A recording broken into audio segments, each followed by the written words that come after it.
O Senhor esteja convosco. Ele está no meio de nós. Proclamação do Santo Evangelho de Jesus Cristo, narrado segundo Mateus. Glória a vós, Senhor. Tendo nascido Jesus na cidade de Belém, na Judéia, no tempo do rei Herodes, eis que alguns magos do Oriente chegaram a Jerusalém perguntando: onde está o rei dos judeus que acaba de nascer? Nós vimos a sua estrela no Oriente e viemos adorá-lo. Ao saber disso, o rei Herodes ficou perturbado, assim como toda a cidade de Jerusalém. Reunindo todos os sumos sacerdotes e os mestres da lei, perguntava-lhes onde o Messias deveria nascer.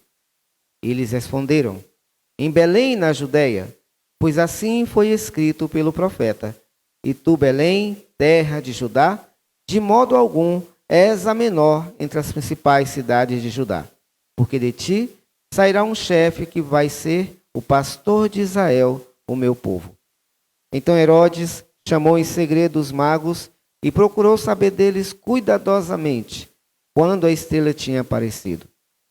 Depois os enviou a Belém, dizendo: ide e procurai obter informações exatas sobre o menino. E quando o encontrardes, avisai-me, para que eu também vá adorá-lo. Depois que ouviram o rei, eles partiram. E a estrela que tinham visto no Oriente ia diante deles, até parar sobre o lugar onde estava o menino. Ao verem de novo a estrela, os magos sentiram alegria muito grande. Quando entraram na casa, viram o menino com Maria, sua mãe, ajoelharam-se diante dele e o adoraram. Depois abriram seus cofres e lhe ofereceram presentes: ouro, incenso e mirra. Avisados em sonho para não voltarem a Herodes, retornaram para sua terra, seguindo outro caminho. Palavra da salvação. Glória a vós, Senhor. Vinde, Espírito Santo, enchei os corações dos vossos fiéis e acendei neles o fogo do vosso amor. Enviai o vosso Espírito e tudo será criado e renovareis a face da terra. Oremos. Ó Deus, que instruíste os corações dos vossos fiéis com a luz do Espírito Santo, fazei que apreciemos retamente todas as coisas, segundo o mesmo Espírito, e gozemos sempre da sua consolação, por Cristo, Senhor nosso. Amém. Louvado seja o nosso Senhor Jesus Cristo. Para sempre seja louvado. Podem sentar um instante. Se alguém tiver com folheto, no número 11. Irmãos caríssimos, a glória do Senhor manifestou-se e sempre há de se manifestar no meio de nós até a sua vinda no fim dos tempos. Nos ritmos e nas vicissitudes dos tempos, recordamos e vivemos os mistérios da salvação. O centro de todo o ano litúrgico é o tríduo do Senhor crucificado, sepultado e ressuscitado, que culminará no domingo da Páscoa, este ano, a 9 de abril. Em cada domingo, Páscoa semanal, a Santa Igreja torna presente este grande acontecimento, no qual Jesus Cristo venceu o pecado e a morte. Da celebração da Páscoa do Senhor, derivam todas as celebrações do ano litúrgico. As cinzas, início da Quaresma, a 22 de fevereiro. A Ascensão do Senhor, a 21 de maio. Pentecostes, a 28 de maio. O primeiro domingo do Advento, a 3 de dezembro. Também nas festas da Santa Mãe de Deus, dos apóstolos, dos santos e na comemoração dos fiéis defuntos, a Igreja peregrina sobre a terra proclama a Páscoa do Senhor. A Cristo que era, que é e que há de vir, Senhor do tempo e da história, louvor e glória pelos séculos dos séculos. Amém. Amados irmãos e irmãs, nós estamos, primeiramente, desejo a todos vocês, nós não nos vimos, um feliz ano novo, repleto de muita paz, de muito amor, prosperidade, mas acima de tudo, da graça de Deus em nossas vidas. Não é? E a liturgia de hoje, do início sempre do ano, né, no tempo do Natal, nós celebramos a Epifania. E esta palavra, traduzida do original grego, significa manifestação. A manifestação de Deus a todos os povos. E nós somos chamados, então, a ter este coração agradecido a Deus, porque Deus é um Deus que se manifesta, não é um Deus distante, não é um Deus que está lá no céu e o povo aqui embaixo esquecido. Não. É um Deus que está conosco, que caminha com cada um de nós, cuida de cada um de nós. Está presente em nossa vida, está presente em nossa história. E nós vimos que esse Deus, ele é luz. Nós não vivemos nas trevas. Nós somos nós somos um povo que temos a graça de ter um Deus que nos ilumina, que nos direciona a um caminho. Não é? Isso nós encontramos já nessa primeira leitura, onde é dito ao povo de Jerusalém, e aí representa toda a humanidade. Acende as luzes, Jerusalém, porque chegou para ti a verdadeira. Que luz é essa? O próprio Cristo, Senhor. Filho de Deus, que é enviado ao mundo. Esse Jesus é a luz que deve iluminar a minha e a tua vida. Esse Jesus é a luz que deve iluminar a nossa história. Jesus é a luz que deve iluminar os nossos caminhos, para que possamos sair das trevas, da escuridão, do mal, do pecado. Olha a realidade da sociedade em que vivemos hoje. Que se vive uma cultura de morte, aonde a vida humana para muitos não tem valor, aonde as morais cristãs são colocadas abaixo, aonde se apresenta uma verdade, uma mentira como se fosse uma verdade absoluta, e a verdade absoluta, que é Jesus, é deixada para escanteio. É assim que nós vivemos hoje. Muitas pessoas hoje já não querem mais servir a Deus. Muitas pessoas hoje têm se rebelado contra o Senhor. Têm esquecido de voltar ao seu primeiro amor. Têm esquecido da sua essência. E nós cristãos não podemos esquecer da nossa essência. De onde viemos e para onde iremos. Temos que ter a consciência que nós somos peregrinos aqui na terra. Que a nossa casa não é aqui. Que a nossa casa é o céu. Todos nós somos herdeiros do paraíso. Como nós ouvimos na segunda leitura, até os pagãos são aceitos. A igreja não faz discriminação de pessoas. Jesus veio para todos. Jesus não veio só para o católico. Jesus não veio só para o protestante. Jesus veio para toda a humanidade. E todos devem estar de coração abertos para acolher esse Senhor que vem. É o que nós ouvimos na segunda leitura. Que até os pagãos são admitidos à mesma herança. E que herança é essa? A herança de podermos ser chamados filhos de Deus e herdarmos o paraíso. Foi para isso que o Senhor veio ao mundo e deu a vida. Para abrir para nós a possibilidade do céu, que havia sido perdida por causa do pecado cometido pelos nossos primeiros pais, Adão e Eva.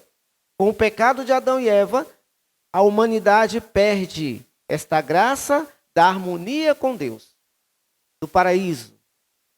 E é por isso, então, que Deus providencia uma maneira para que este povo agora tenha acesso novamente a essa casa paterna, perdida por causa do pecado original.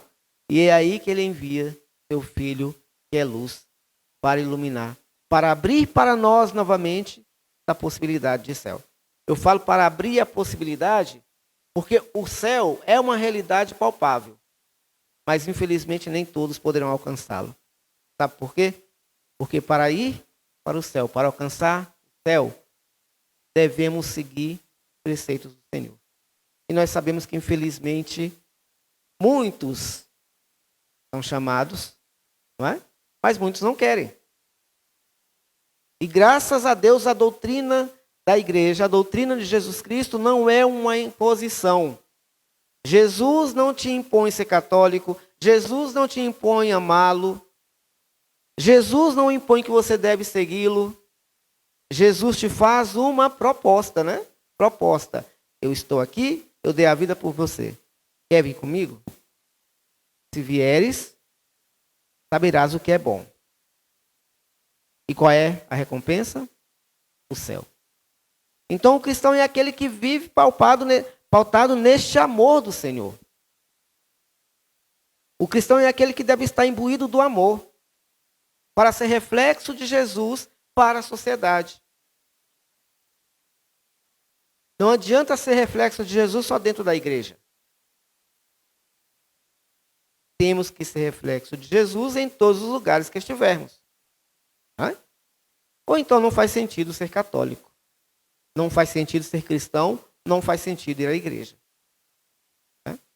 Se é para viver uma fé de qualquer maneira, é melhor que não viva.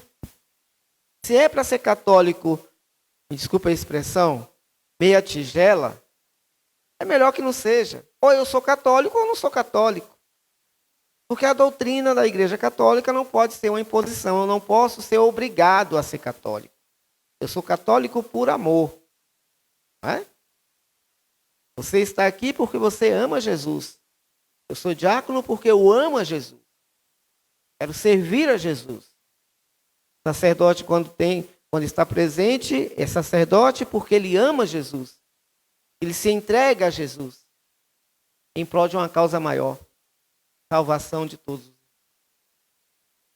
Então não é uma imposição, é uma proposta. Nós possamos acolher esta proposta de Jesus e mudarmos de vida. Abrir o nosso coração, acolher esse Senhor que vem, esse Senhor que é luz, como nós ouvimos na primeira leitura. E o Evangelho de hoje vem apresentando para nós os magos que vêm do Oriente para adorar o menino que vai nascer. Esse menino que é luz, que é anunciado na primeira leitura, que não faz distinção de pessoas que, como está dizendo na segunda leitura, e que irá nascer em Belém. E os magos, então, são chamados a adorar esse menino. Esses magos representam a universalidade dos povos. Todos os povos são admitidos. Então é a universalidade, ele representa a humanidade inteira. E eles vão então a Herodes, que era o rei da época, para perguntar aonde que o rei ia nascer. E a palavra nos diz que o rei Herodes fica completamente perturbado. Por quê? Porque por ser rei, ele não podia admitir que um outro rei reinasse. Não passava pela cabeça dele que este rei que os magos estão procurando é um rei em uma outra realidade. E então ele fica ali perguntando, né, onde o menino vai nascer. Depois ele dá um recado aos magos dizendo, vá procurá-lo. Quando o encontrarem, me avisem que eu também vá adorá-lo. Mas a palavra de Deus diz que ele fica perturbado em seu coração. E por que fica perturbado? Porque não conhece a verdade. Porque não tem Deus na sua vida. Quantas vezes em nossas vidas, amados irmãos, diante das tribulações, quando estamos diante de Deus, também ficamos perturbados? Sem saber o que fazer. Porque Deus ele é essencial. Vocês já perceberam que, infelizmente, a maioria das vezes que temos que tomar decisões importantes em nossas vidas, sempre que erramos é porque não buscamos consultar quem deveríamos? Quem aqui, quando tem uma decisão importante para tomar, vai para diante do Santíssimo conversar com Jesus? E perguntar, Senhor, o que eu devo fazer? Eu acredito que a maioria não faz, né? Aí depois a decisão sai errada. Como diz o ditado, quebramos a cara. Aí quando quebramos a cara, o primeiro culpado é quem? Deus. Mas Senhor, por que aconteceu isso? É óbvio, eu perguntei para ele. Se eu não perguntei, ele não tem a resposta. Ou melhor, ele até tem. Sua anta, por que você não me perguntou? Deveria ter perguntado e acertaria. Não é? Mas não perguntamos, porque nos falta a intimidade com o Senhor. Intimidade essa que todo cristão tem que ter. Esse Senhor é a luz. Então não podemos ficar perturbados como Herodes. Herodes aqui é a figura da morte. Porque ele pede aos magos que vão encontrar o menino e depois volte para avisá-los. Mas não porque ele queria ir adorar. Ele queria, na verdade, matar o menino. Porque não passava na cabeça dele ter um outro rei para poder disputar com ele. Essa é a verdade. Então Herodes aqui é a figura da morte. E esses magos, então, quando encontram o menino, ficam felizes, alegres, e ali lhe apresentam alguns presentes. Esses presentes têm um significado muito importante, muitas pessoas não sabem. Eles apresentam o ouro, o incenso e a mirra. O ouro significa a realeza de Deus. Eles reconhecem naquele menino que ali está o verdadeiro rei. Mas não o rei segundo o conceito humano. Não é o rei Herodes. Não é o reinado de Herodes. O reinado de Herodes é um reinado humano. Aquele rei é um rei diferente. E aquele rei é rei divino. Então, o ouro significa a realeza. O segundo presente que é apresentado é o incenso. Segundo a tradição da época, o incenso representa perfume. E o perfume era oferecido aos deuses. Então, o incenso representa que eles estão ali oferecendo este perfume em forma de incenso, porque o incenso também significa a divindade do Filho de Deus. Este rei que veio ao mundo não é um rei humano. E aí remonta à doutrina católica, a nossa fé. Jesus, ele tem duas naturezas. Ele é humano, ou melhor, ele é divino, uma pessoa divina, que assume a natureza humana, duas naturezas. Então, este rei, por isso que entregaram o ouro, também recebe o incenso, porque é um rei divino. E ofereceram também a mirra, que segundo a tradição da época, era para embalsamar os corpos das pessoas. Então significa a mirra que este rei divino vai passar por todo o sofrimento, por toda a paixão, vai morrer, mas que vai também ressuscitar para salvar a humanidade. Então, olha a importância desses presentes, o simbolismo destes presentes. E aí o anjo, os magos, né, em sonho, lhes é revelado para que eles não voltem mais a Herodes, que eles busquem outro caminho, que tem um outro significado teológico.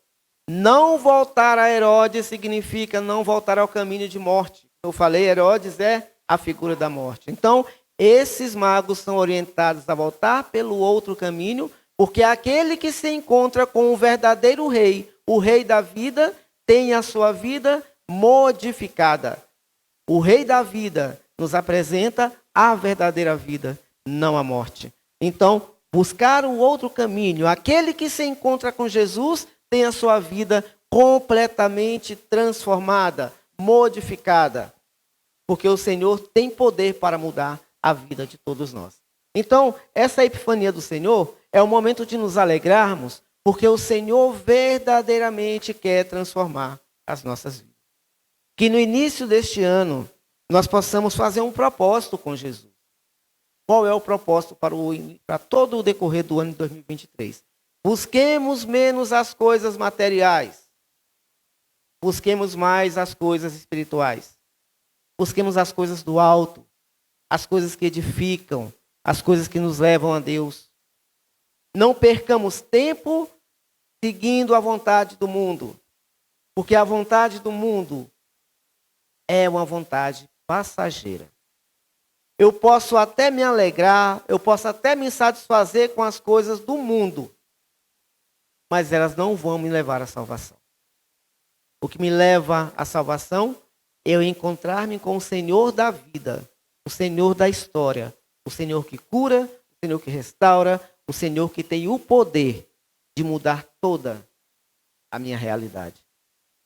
Que esse Jesus, amados irmãos e irmãs, possa fazer a verdadeira diferença em nossas vidas. E aí nós possamos ser verdadeiros testemunhos de Cristo. As pessoas precisam olhar para nós e ver em nós um reflexo do Senhor. Se as pessoas não veem em nós um reflexo de Cristo, não vale a pena estarmos aqui. A igreja tem que ser sinal do amor de Deus. E aí, quando eu estou falando igreja, eu estou falando de cada um de nós. Templos do Espírito Santo do Senhor. Precisamos de um mundo de paz. E nesse ano, nós possamos também ser propagadores da paz. Não foi o que celebramos no domingo passado? Dia Mundial pela Paz? Esse Dia Mundial pela Paz não tem que ser só um dia. Tem que ser todos. E tem que começar por mim e por você. Peçamos ao Senhor que quebre, que arranque as guerras que existem em nossos corações. Quando a gente fala de guerra, a gente pensa só no que está acontecendo lá fora, entre Rússia, Ucrânia. Não. E as guerras que existem dentro de nós? E as guerras que existem dentro da nossa própria família? Será que não podemos mudar esta realidade? E propagar a paz ali? Você é instrumento de Jesus na tua casa. Então seja o propagador da paz na tua casa. Porque a partir da nossa primeira comunidade, da nossa casa, é que tudo é transformado. Não adianta eu querer a paz lá fora, se dentro está ruim. Não adianta eu querer a paz no mundo, se eu não tenho a paz no meu coração, na minha vida. Se eu não estou em paz com Deus. O que adianta eu querer a paz lá fora, para os outros? Se eu vivo o inferno, muitas vezes. Não adianta. Então, somos chamados a modificar esta realidade. É por isso que a palavra paz ela tem um significado muito importante, um simbolismo. Né? A letra P da palavra paz significa perdão. Quer ter paz na tua vida? Seja capaz de perdoar. E se você tem alguém que você não perdoou ainda, não perca tempo, deixa de ser bobo. Corra logo ao encontro, porque você não sabe se terá o amanhã para perdoar. É o hoje, é por isso que hoje é o presente de Deus. O ontem já não existe mais. O amanhã é uma possibilidade, uma perspectiva. Quem aqui tem certeza que amanhã estará vivo? Não é só uma possibilidade. Eu espero que eu esteja. Mas a garantia de estar eu não tenho. Mas o hoje é palpável. Palpável, não é? É o hoje. É por isso que o hoje chama presente. Deus está me dando mais um presente, a possibilidade de que eu possa mudar o que está errado. Então, se tens que perdoar, perdoe agora. Não deixe para amanhã o que você pode fazer hoje, porque você pode amanhã não estar aqui. A letra A da palavra paz significa amor. Só pode dizer que se ama se és capaz de perdoar. Não vem com conversa fiada dizer que ama a Deus, mas não tem coragem de perdoar o irmão. Porque Jesus foi o primeiro a nos perdoar. E se eu não sou capaz de perdoar, eu não posso dizer que amo. O amor requer perdão. Muito ama quem muito é capaz de perdoar. E quando eu estou falando de perdoar, é perdoar em todos os sentidos, viu? Não é só perdoar as coisinhas bobas, não. É perdoar quem te faz o mal de verdade. Porque Deus não ama só os bonzinhos, não. Deus ama a todos. Né? Então, amor é essencial. E a letra Z da palavra paz significa zelo. Né? Quando eu amo, eu perdoo e eu zelo, eu cuido. Quer ter paz na tua vida, meu irmão, minha irmã, nesse ano de 2023? Seja capaz de fazer isso. Perdoar, amar, cuidar. Todos que estão à volta. Cuidemos da igreja de Deus. Porque ela é a boca do Senhor aqui na terra. Então, possamos pedir ao Senhor, Senhor, envia o teu Espírito Santo sobre mim, para que durante este ano eu seja um verdadeiro transmissor da paz, propagador da paz. Seja um verdadeiro discípulo missionário da tua santa igreja. Louvado seja nosso Senhor Jesus Cristo. Para sempre.